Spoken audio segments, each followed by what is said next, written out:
Sean Duffy has seen a lot as well. So, Sean, who's right here, Kim Strassel or Senator McConnell? Oh, David, way to start our Wednesday morning. Merry Christmas to you. Merry Christmas. Kim Strassel is right. This is a joke. I mean, the fact that Mitch McConnell stands up and says, listen, everybody, we accomplished all our priorities. Maybe they're Mitch McConnell's priorities, but they're not the Republican Party, the conservative movement's priorities. This was a bill that was crafted, David, nothing's changed since I've left Congress, by a handful of leaders in the Democrat and Republican Party. There's 535 members. Everyone should have a say and a part in this process. They were excluded. It was Democrat leaders and Mitch McConnell that put this together. Massive new spending. Listen, they're ringing a little happy bell out there saying, you know what? We cut $12 million from the IRS. The IRS got $80 billion new dollars in funding from Joe Biden. This is going to do nothing to cut the budget. It's going to do nothing to stop inflation.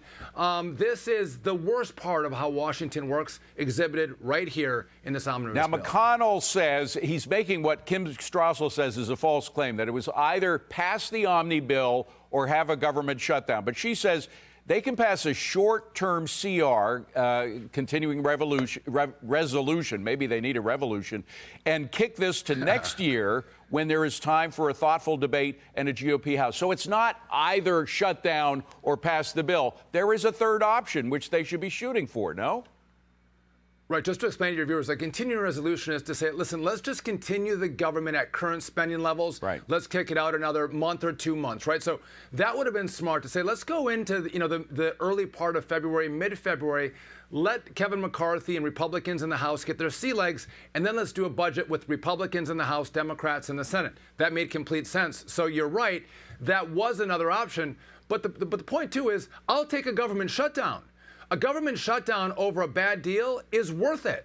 But that was not the only option. And if there was a government shutdown, David, and Republicans had a CR on the table to go, listen, we'll extend this, not shut the government down, and Democrats so chose to do it, it would be Democrats' fault. They would take the blame for it. But that you would actually sell out your Republican allies in the House and say, we know you're going to take over the Congress in what?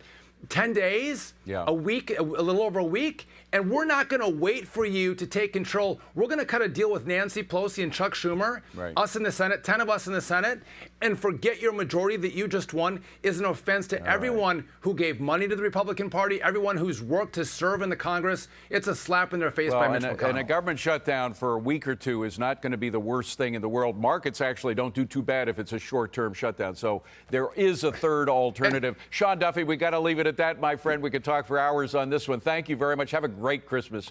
Appreciate it.